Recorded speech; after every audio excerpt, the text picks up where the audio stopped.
Basaba ne bannyabo ekigenda maaso mu ggwanga lyattu Uganda, envumbo zifuuse envumbo oba sanctions gye buvuddeko ng'ennaku z'omwezi zaali nga omwezi ogwokutaano ndowooza ye May mu Nyanjimbe, ennaku z'omwezi zaali 24.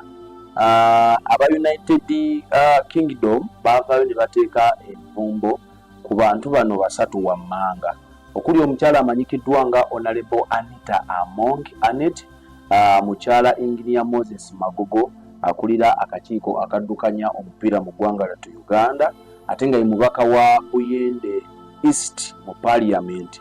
Kamuteekako envumbo Honorable Anita Among si yekka ne banne abalala baali babiri yabeera wa kusatu, okuli omukyala amanyikiddwa nga Mary Goretti Kitutu.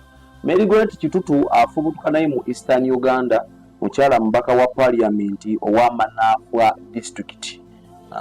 Abo baali y'omu ku baminisita b'e Karamoja abaali ku nsonga ez'okubba amabaati, ekibba amabaati. N'omukyala omulala naye yaliko minisita w'e Karamoja amanyikiddwa nga Agnes Nandutu, ono mubaka mukyala wa disitulikiti y'e Buduuda. Ezo zonna disitulikiti ebbiri ze nkugambye, Manaafa ne Buduuda bazijja ku Mbaale. Ekitwese olunaku olwaleero ku Expo ngenda kusaba okkalire kuba mu ngalo zange nina ekiwandiiko nnamutayiika oba olukwe olugenda mu maaso olw'okulaba nga bateeka ku mukulembeze wa National Unity Platform amanyikiddwa nga Robert Kyagulanyi Ssentamu envumbo sanctions. Ekiwandiiko kino ngenda kikusomera olunaku olwaleero, kati gwe kalira era nsuubira gwe ali ku Expo gwe kafunye omukisa okulaba ku kiwandiiko kino nnamutayiika, kuba nange ensowera yaffe ey'okukisenge yakindeetedde netegeeza nti soda bannayuganda bategeeze kigenda mu maaso mu ggwanga lyattu Uganda. Oli ku Expo ngenda kusaba subscribing, commenting, sharing obubaka butambuze obwoko ne munno yonna gy'ali ayagala okumanya. Ebyaleero byanjawulomuuko byabo bokka abeetaaga okumanya. Naye nga sina kusomera kiwandiiko kino nawa gye kyagenzeeko, ngenda kujjukisa mikwano gyange aba El Shaddai Money Service International, bano basufu munywanyi mu kutambuza ssente. Si ssente zokka, balina ebintu bingi bye bakola naddala mu ggwanga lya South Africa.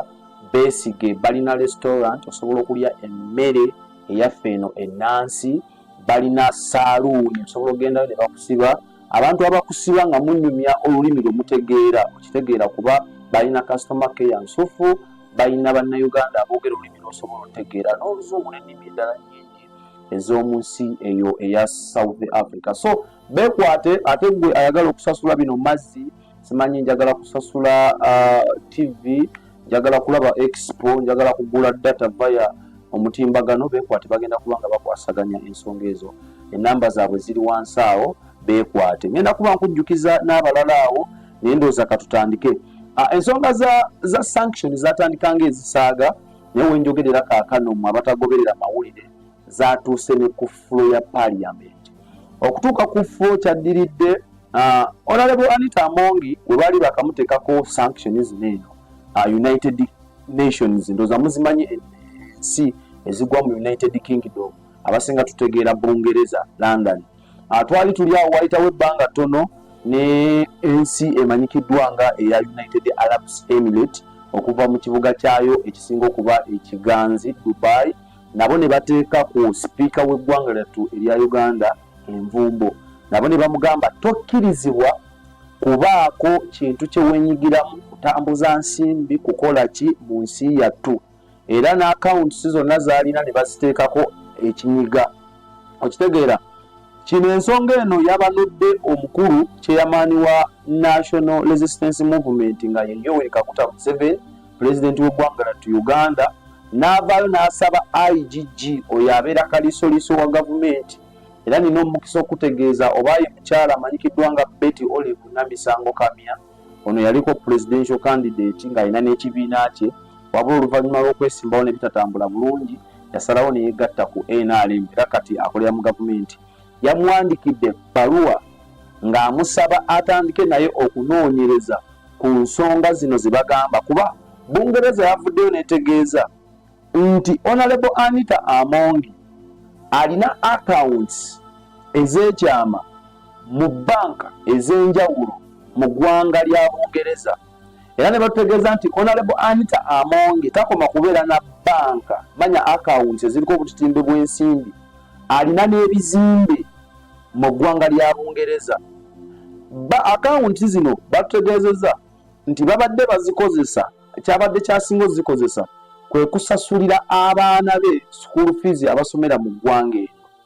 Ebigambo bino babitegeezezza Yoweri Kaguta Museveni tibuhaabulwa, kuba Museveni yavuddeyo ng'ayagala gezaako kulwanirira sipiika w'eggwanga lyattu nga bagamba ensonga ze mugezaako okugamba nti Honorable Anita Among ne banne bano abasatu okuli Mary Goretti Kitutu, okuli ne minisita w'e Karamoja ono yavaako Agnes Nandutu beenyigira mu bubbi bw'amabaati agaali galina okugenda okuyamba abantu b'e Karamoja.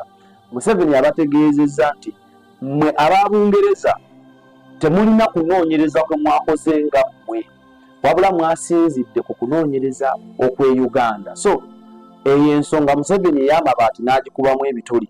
Ne bamutegeeza nti ey'amabaati egikubyemu ebituli, naye waliwo eno tulaba accounts mu mabanka ag'enjawulo mu nsi yattu.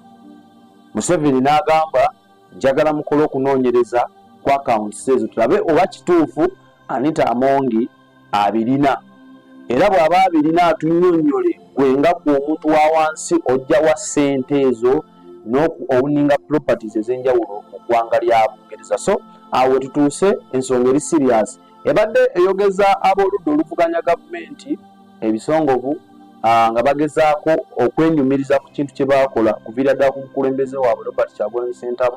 Yavaayo n'ategeeza nti abasajja tubalina tubawawaabidde mu courts ez'enjawulo we twogera abataddeko envumbo tebakkirizibwa na kulinnyayo, kuba babadde bagufudde mugano abakulembeze abamu mu gavumenti mu nsi yattu Uganda nga baba bafunye ebintu babiteeka mu nsi ezo bwe bamala ne bagenda ne beeyagala. So ensi zigenda zibatunulatunulamu. So katulindirire ekinaaba ewa kalisoliso wa gavumenti kyanatukubira ku mmeeza. Tugenda kuba tukikutuusaako wano ku Expo TV, tugenda kuba tukukolera research ez'enjawulo tukutuuseko okumanya okusukkulumu okutali kuno okwa bulijjo. Kati naffe amaaso tugatadde wa maama Betty Olive Namizango Kamya, kyanaatuwa ku mmeeza, kyanaaba azudde ku mukyalo ono Nagagga alina ebizimbe ne wano mu Uganda alina amaka agatunulanga omuntu. Anita Among tujja kuba tubikutegeeza. Naye ensonga ya leero egenda kukwata ku mukulembeze wa NUP. Lwaki tumuleese? Envumbo zino eno kasogedde zitandike kwegirisa ku bakulembeze mu gavumenti yattu eya Uganda. Aba National Unity Platform baavaayo ne beewaana nti bazirinamu omukono. Kati ekiwandiiko kye nnina kyabamu abeeyise bannayuganda bo bagamba balina omutima ogulumirwa ensi yaabwe, abaavuddeyo nga basaba ensi ezo ez'abazungu Bobi Wine gy'atera okutambulira ng'akola emirimu gy'abasinga gye tutategeera, abamu nga tugitegeera, nti ne Bobi Wine kennyini bamuteekeko envumbo oba sanctions batte ku ntambula ze z'atambula. Abantu bano eno abawandiise ekiwandiiko kye nnina kingenda okusaba mukwano gwange Abe producer wange ow'olunaku olwaleero akikundagireko. Ekiwandiiko kino eno babayita the Uganda Citizens Forum for Justice and Equity. Ekiwandiiko kino baakiwandiika ng'ennaku z'omwezi 5, ennaku z'omwezi zaali 5 omwezi ogwokutaano guno gwennyini gwe tulimu omwaka 2024. Abantu bano eno beeyita balinga balwanirizi ba ddembe lya buntu n'okusinziira ku nsonga ze baawa z'engenda okuwa. Saba nnyo gwawagira Robert Kyagulanyi Ssentamu naye lwandiba olukwe olw'amaanyi okumuziyiza okutambula. Nga tetunasoma kirango kano katukajjewo, tugenda kuddayo mu kusoma tamu ey'okubiri egenda kuba etandika mangu n'embiro. So gwe omuzadde wenna alina omwana wo ng'oyagala omwana afune omusingi ogweyagaza asobole okuvuganya ne Uganda n'edduka speed, mutwale ku Cambridge Junior School nesangibwa Matugga Kito kilomita emu okuva ku main oba otuuseyo. Essomero lino lyadde ne boarding lirina kye tuyita kindergarten, bano abawansi tulina ne daycare. So omwana mutwale nnyo gwe kassa muteesa ebisigadde biba bya ssomero. School fees kasaba zikuwa n'ozisasula, omwana talina kyaddamu kubanjibwa okuggyako ye ng'omuntu okutula mu classroom n'apayinga attention n'asoma n'ayiga. So bakubireko mangu otegeere ki kyeweetaaga, baakisesinze otyo batuukako enamba zaabwe ziri awo wansi basobole okulaba ng'omwana wo bakuteekerateekera bulungi. Mukwano gwange mwabali ebweru w'eggwanga mufuna nnyo challenge eyo, omwana n'obona ne bakubonyaabonya, omwana gy'asomera tutegeerayo, bakupeeka school fees mbw ate omwana yanuusa embiiri leeta ssente bweziti. Omwana oba omukwasiza Cambridge connection oba oyogera nabo direct headmistress ne director ne bakulabirira omwana wo ebbanga lyonna ly'oba osabye. Kale katutandike ekiwandiiko kino. Ekiwandiiko kino omutwe omukulu bagambye abakulu bano nti petition abamanyi oluzungu ngenda kugezaako okuvuunula byetegeera naye ebyetaagamu bannamateeka, era tujja kuba tubanoonya bannamateeka bajje batuvuunulire ekiwandiiko kino kuba olulimi lw'amateeka lwanjawulo ku luzungu nga bw'omanyi ne biology alina olulimi lwayo, naye ng'omutwe gusinziira kusaba ensi eza basaba United States of America. United States of America kitegeeza baba bagasse states oba ensi nnyingi awo, ne bagamba United Kingdom nayo bagitaddemu, ne basaba European Union nayo mweri, ne basaba Republic of South Africa. Ezo ensi ndowooza Bobi Wine z'asinga otambuliramu ng'akola emirimu gye. So abakulu bano aba Uganda Citizens Forum for Justice ze basaba bateeke envumbo mu nnambiro ku Robert Kyagulanyi Ssentamu omukulembeze wa NUP. Okitegeera basinziira ku tteeka ery'ensi yonna bagiyita Global Magini bana oluzungu lungi naye tugenderewaawo. Etteeka lino lyakolwa lyabagwa mu mwaka gwa 2016. Batandikawo bati bagamba ffe nga bannayuganda tuvuddeyo abannayuganda simanyi oba bakoze okwebuuzaako naye gwe kyobumanya bwe baba bawandiika bagamba we are Ugandans citizens formation abalwanirira obutamenya lino tteeka ery'ensi yonna. Okitegeera bagezaako okusaba ez'ensi zenkusomedde waggulu okuli gavumenti ya United States n'ensi endala ez'enjawulo okugezaako okulaba nga bateeka Kyagulanyi nga bamuteekako envumbo. Balina ensonga zaabwe ze bawadde bongabo kuba zino ensi okuteekako sanctions tebava eri ne bagamba nti ono katumuteekeko envumbo. Balina ebintu bye bajja bafolowinga omuli okulinyirira eddembe ly'omuntu.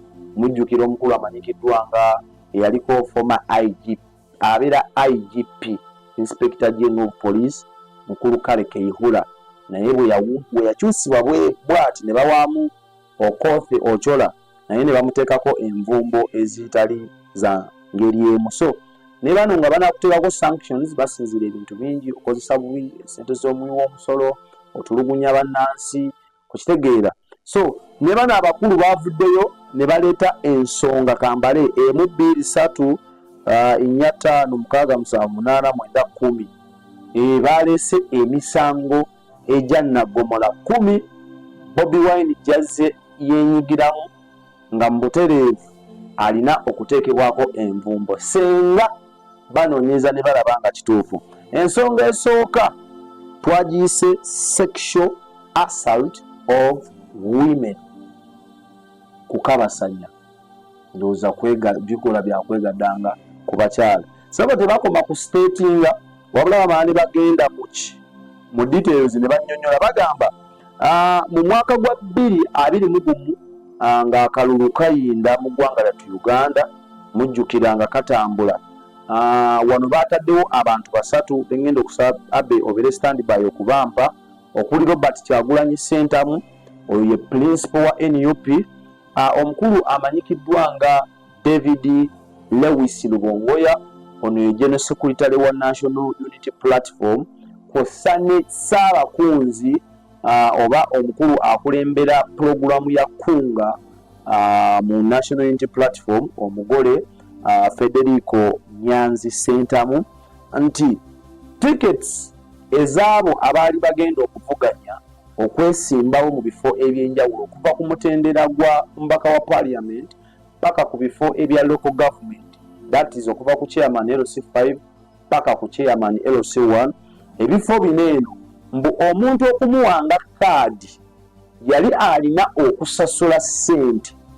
Abakulu bano bategeezeza yali alina okusasula millions, wakati wa miliyoni 10 ne miliyoni 15 okufuna kaadi mu biseera by'akalulu. Lumbu ezo bwe zaakulemanga gwe yali omukyala wakakirwa oba waweebwa amagezi okubaako ebikolwa eby'omukwano by'oweetabamu n'abamu ku bano. Abamu ku bano wenjogera kuliko Bobi Wine, Kyagulanyi, kuliko Lewis Lubungoya, of course General Secretary, n'omukulu amanyikiddwa nga Federico Nyanzi. Mbw abakyala mukadde ako abataalinanga wakati wa bukadde 15 ne 10 baabakubirizanga okubaako ebikola by'omukwano bye bakola n'abo abakulu. Era ne batutegeeza nti abantu abaakosebwa mu ekyo ekintu gye bali bangi naye tebaavaayo kwogera, mbu baabatiisatiisa ne batasobola kujja kwogera mazima abakyala nti baakabasanyizibwa mukadde k'okwesimbawo. Eyo nsonga emu abakulu bano gye baraisinga nakugambye babayita the Uganda Citizens Forum for Justice and Equity. Justice ndowooza libeera dembe, equity ndowooza apesi, equity si owomu okitegeera. Yeah. So bwe batyo ensonga ey'okubiri gye batuuletedde abakulu bano bagamba sexual molestation of boys. Ndowooza ebyekusa ku bisiyaga. Era bagenze wansi ne bagamba nti Robert Kyagulanyi ku mulundi guno baamugyeyo yekka ku bitebe. Omanyi mu biseera bya 2021 ekitebe kyali Kamunkya naye obudde buno kyavaawo kyadda Makerere Kavule saidi zaawo kiri awo ku kubokubo naatiro tukakkanisa y'omusumba omuwaneeno. Bagamba nti mu offices ezo mulimu ebikolwa ebyokuzannya omukwano gw'ekifuulannenge musajja ku musajja. Naye waneeno tebatulaze direct nti oba Bobi Wine abyetabamu, wabula bagambye is facilitating. Oyinza okuba oyambako ababirya, obassaamu akasente, obawa ekifo we babikolera. So wano bagamba nti Bobi Wine is facilitating abantu abagenda mu maaso n'ogwo omukwano ogw'ekifuulannenge. Era ne bagamba nti abantu bangi abaakosebwa naye tebaavaayo kwogera. Era n'agamba mbu bangi abayise mu ekyo ekikolwa ne bafuna scholarship okuva mu masomero agali ebweru w'eggwanga. Eyo ensonga tugitadde ku bbali. Nga tugenda ku nsonga ey'okusatu, gwe wenna mukwano gwange ayagala ebifaananyi ebirungi. Omanyi tega wano ne wano, ayagala omukolo gw'okutambula mandaadi saana, bakukwatire omukolo gwo bagweditinge bakukuwe abaana n'abaana bagulabeko full HD. Angala ebifaananyi eby'omulembe guno omutebi tuukiri aba Alpha, bano mikwano gyange aba Alpha Media yufe si balala nnyo yefe, naye nga tulina ttiimu nnene abasobola okwasaganya kamera, abasobola operatinga, ba editors, both photos and video editors. So tukubireko enamba zaffe ziri wansi. Tulina branch wano mu kibuga Kampala ne mu Western Uganda Shaka. Kugamba tuli buli wamu, osobola tukubirako omukolo gwoba guli nodda wa tusobola ogukola omukolo gwa buli ngeri yonna. Ffe tusobola okukubira ebifaananyi bulungi ne tubikuteekerateekera bulungi mu ndabika ennungi n'olabako n'abalala. Tugenze ku nsonga endala abakulu baneeno aba the Uganda Citizens Forum for Justice and Equity gye baawadde lwaki Kyagulanyi alina okuyimirizibwa okutambula ogenda mu nsi ezo zetwayogedde. Human trafficking, eno nno nsonga y'amaanyi. Human trafficking kwe kukukusa abantu n'obayingiza mu nsi endala mu bumenyi bw'amateeka. Ne batunnyonnyola nti Kyagulanyi era leero bagambye afacilitatinga network ze connection oba empuliziganya afacilitatinga aba NUP okukukusa bannayuganda okubatwala mu nsi zino nga wammanga era afera katukozesa ekigambo kyakufera abantu ne bafuna omanyi waliwo kye tuyita green pasture obutuuze obwo abbe yasinga obutegeera ajja kubutunyonnyola Kyagulanyi oba bafera anti waliwo kye bayita abantu bannabyabufuzi abenyigiddwa mu byobufuzi ne bakosebwa ensi z'abazungu ezo zitera okubawa obutuuze ne bagenda ne badduza ye political asylum ne badduka ne beeyogomako eyo so Kyagulanyi ono afeekinze nnyo abantu okufuna obutuuze mu nsi nga United States of America gattako ensi Canada gattako United Kingdom n'ensi okuli nga European Union. Kyagulanyi akoze kyamaanyi nnyo okulaba nga abantu bagenda eyo ne beefunira obutuuze mu bumenyi bw'amateeka. Kigambibwa aba NUP batwala Kyagulanyi abajjako ensimbi eziri wakati w'obukadde 10 n'obukadde 20 okubakukusa bwe yalina engeri gya kigattagattamu n'abayingiza kuba ye alina emiwaatwa ya network emiwaatwa mingi mwasobola okubatwala so ogwo musango gwa sexual ogwa human trafficking nagwo guba gwina okumukka mu vi. Nina mikwano gyange okuli omukulu amanyikiddwa nga Kasirye Ashraf Miracle ali mu nsi eyo yagenda kujjanjabibwa oluvannyuma lw'okukubwa ye kye yagamba nti essasi lyamukubwa mu kaseera k'ebyobufuzi nga banoonya akalulu baali bagenda e Masaka wadde omwogezi wa poliisi aba n'ategeeza biralamuuko naye kyonna kye kiri naye ali mu nsi eyo. Waliwo omukulu amanyikiddwa nga Kakwenza omuwandiisi w'ebitabo Kayingo kati simanyi oba bano be bamu ku abo abawaayo ssente obwo bukadde 10-20 ogezaako okulaba nga Kyagulanyi abakukusa abayingize mu nsi ezo. So eyo ensonga ebadde yakusatu. Ensonga ey'okuna ngenda ziyita mu lukwakwayo nga nkulekera ekibuuzo eky'amaanyi gy'oli eyo naawe otambuze otegeeze oyo dayihadi wa Kyagulanyi mwabali mu nsi ezo ze tukonyeko wammanga muyinza okuba Kyagulanyi egyo luutu gye mwasemba mulaba nga abakyaliddeko bino biba bigenze mu maaso ne bituukirira yinza okuba nga ye luutu esembye okujja mu nsi eyo. Batugambye waliwo kye bakiyita theft of prisoner legal and welfare aid. Bagamba ndi Robert Kyagulanyi anyuunyunta abasibe exploiting ndoza kwe kunyuunyunta anyuunyunta abasibe abasibiddwa ku byobufuzi nga abasolozaamu akasente kano takoma kasolooza mu basibe ab'eŋŋanda abako n'emikwano. Kyagulanyi akozesanga omukisa ogwo eri bannayuganda abeetoolodde ensi ez'enjawulo banna struggle kankozesa ekigambo ekyo nti Kyagulanyi ne banne NUP babajjamu akasente ako nga bagamba balwanirira bano ba political prisoner okubajjayo naye si bwe kiri. Mbu badonors oba ne family naddala abali ebweru babasaba ssente eziri wansi wa dola 3,000 mwe ziba ssente nyingi. $3,000 ziba almost ssente nga mekawo kadde nga mekawo gattagattamu kuba kati dola emu era katubalire wakati wa 13,600 mu 13,700 awo gattagattamu awo abba ali kubigattagattamu awo atubuulire $3,000 mu za Uganda obudde buno zibanga ssente mmeka tugenda kuba tutegeera omukulu Kyagulanyi naye nga aba mu ssente nyingi ssente zino Kyagulanyi aba aziteekawa bannaani. Naye n'ensonga nga bw'obiraba awo bbaluwa nkusomera kiwandiiko kye nnafunye era ngenda mmala nkubuulire bameka abakafuna ku kiwandiiko kino era nga sinnagenda mu maaso. Embassy ya South Africa ekiwandiiko yakifunye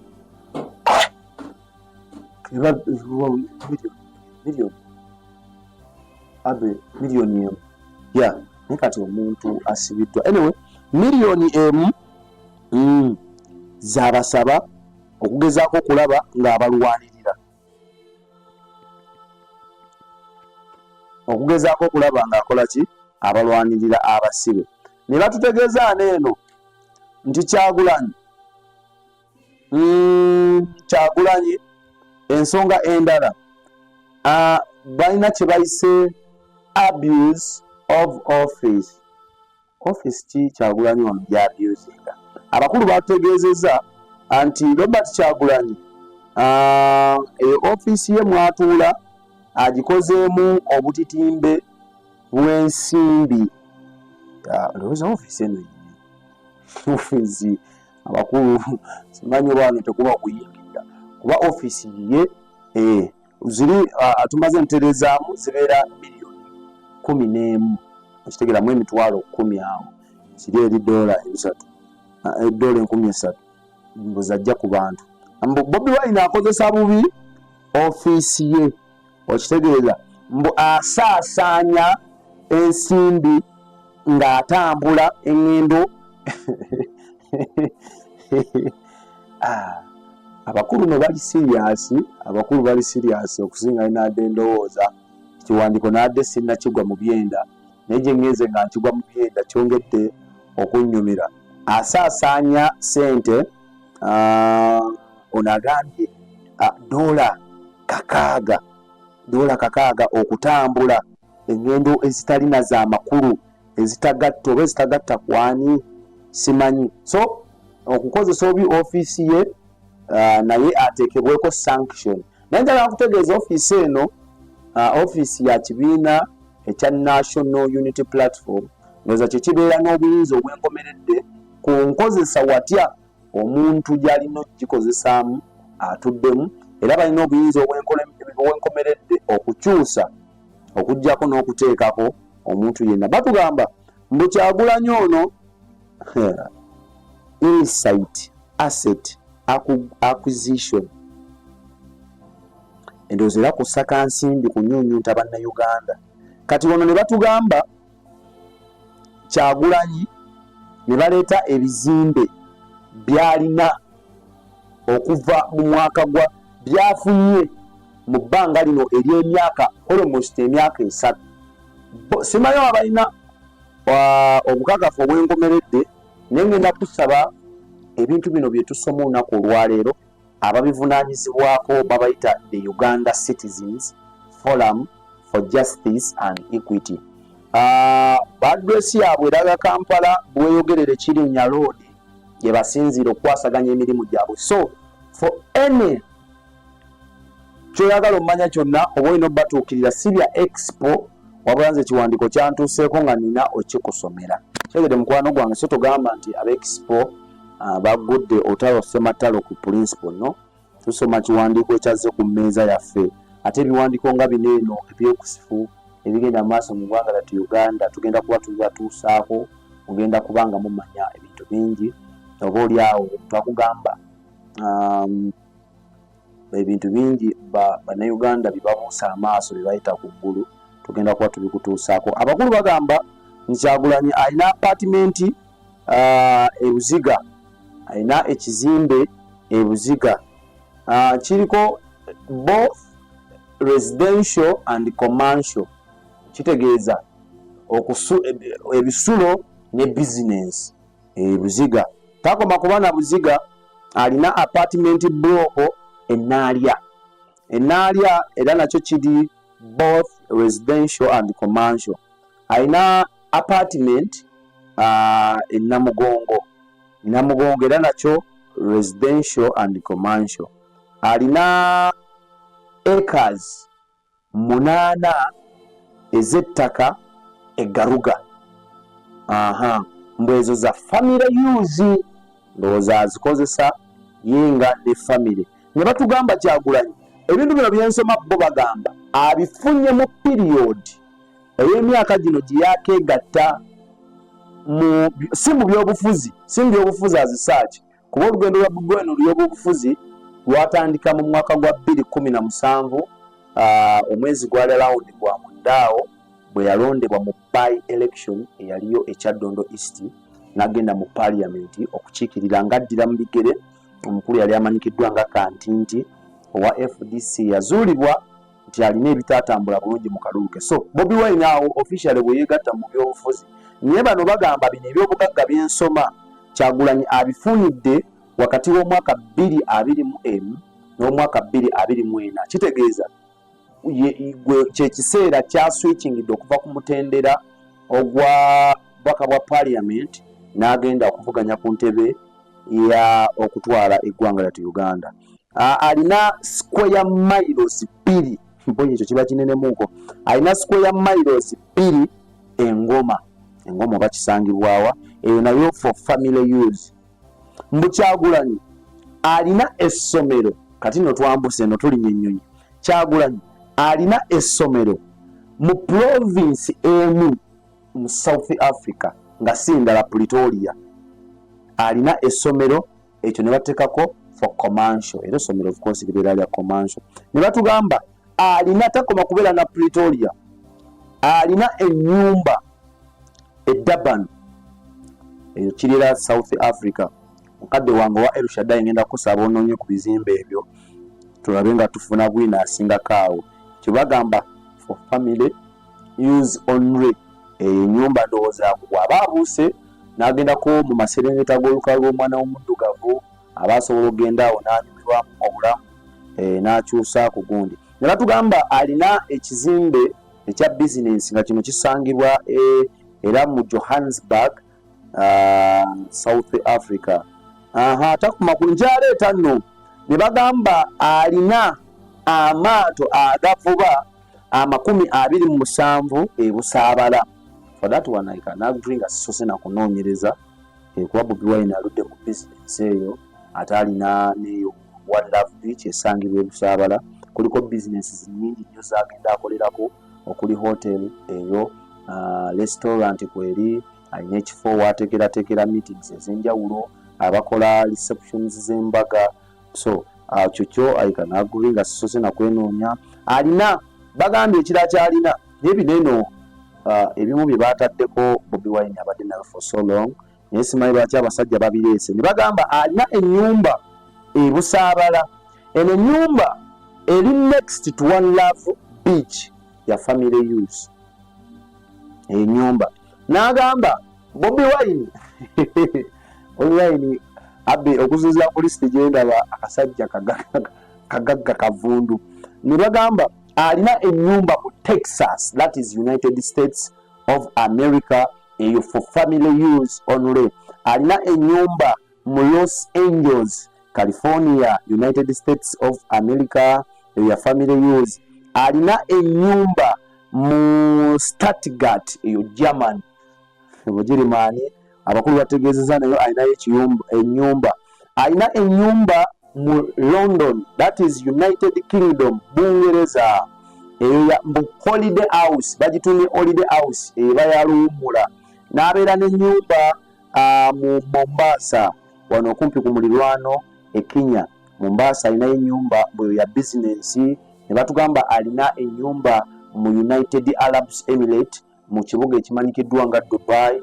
Ennyumba nayo batutegeezezza nti yo ya holiday, agenda n'awummula nga amaze okusikandugana ne struggle ng'emuwubyewubye, adduka n'agenda n'awummuzaako ku bulamu bwe. So abakulu batutegeezezza nti ebintu ebyo byonna abyakwayalinze between 2021 ne 2024 eno gye tulimu.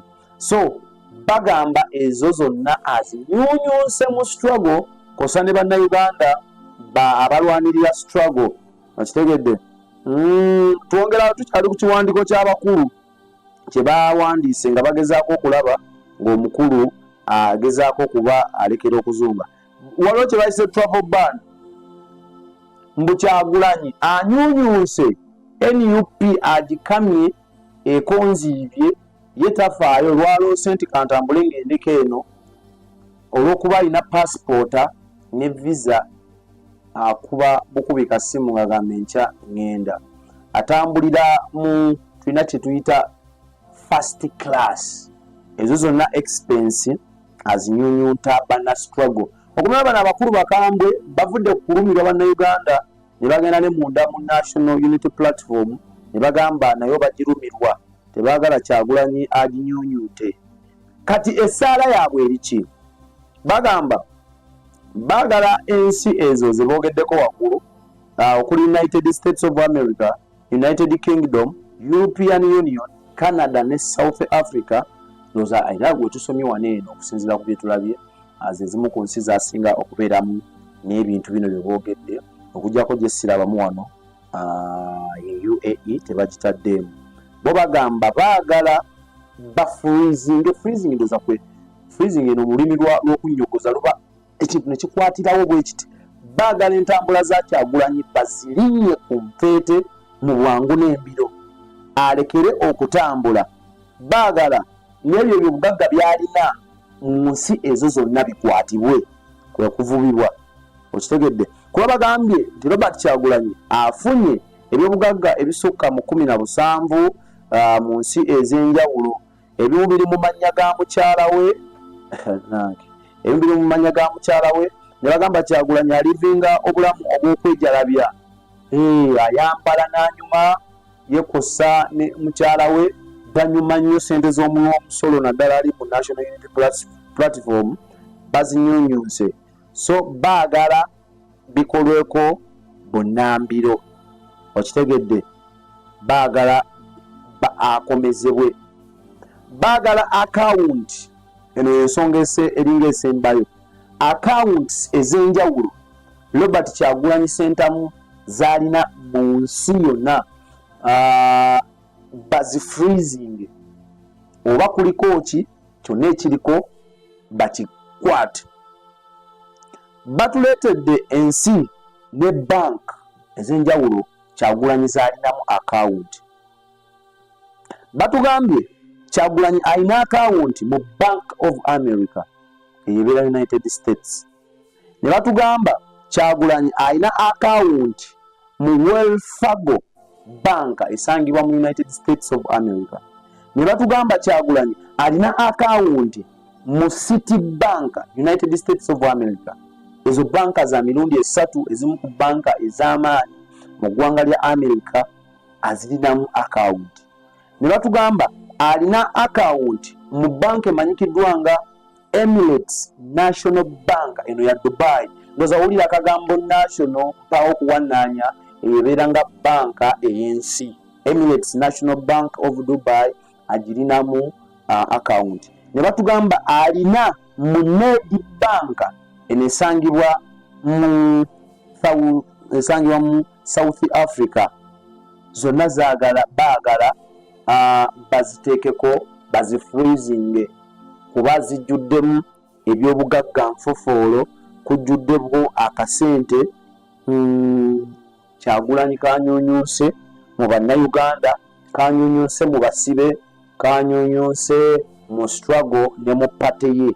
So ebintu ebyo byonna byenkusomedde waggulu go wenna okuva gye twatandikidde n'okutuuka waneeno gwe tukyali abakulu bye basonzeeko olunwe ne bagamba bwe baba bakedde ku makya gavumenti ya Bungereza netutegeeza nti omukulu amanyikiddwa nga Honorable Annette Amongi alina ebyobugagga mu nsi eyo bye baagala omunoonyerezaako atubuulire ebyobugagga bino yabifuna atya.